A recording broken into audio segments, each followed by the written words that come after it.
आणि एकीकडे हा अवकाळी पाऊस कोसळतोय तर तिकडे वाशिमच्या वर्दरी गावात भीषण पाणी टंचाई निर्माण झाली आहे। हंडाभर पाण्यासाठी महिलांना प्रचंड पायपीट करावी लागते।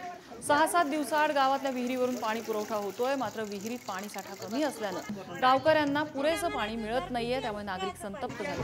गावकऱ्यांना टँकरनं पाणी विकत घेऊन तहान भागवावी लागते।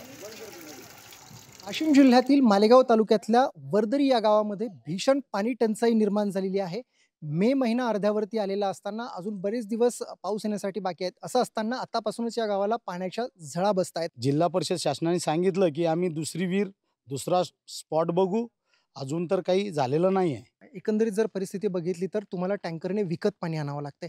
एका टँकरसाठी किती खर्च येतो साधारण? एका टँकरसाठी 1000 रुपये खर्च मोजावे लागतात आणि पर टाकी जर घेतली 200 लिटरला 50 रुपये मोजावे लागतात या लोकांना। काका काय सांगाल, आतापर्यंत किती टँकर तुम्हाला विकत घ्यावे लागले आतापर्यंत? आता मी आता एकल सारे 20 टँकर घेतले बा एकच. हो असं हो खूप खर्च झाला। हो, खूप खर्च मग. देव इंगोले, पुढारी न्यूज, वर्दरी, वाशिम।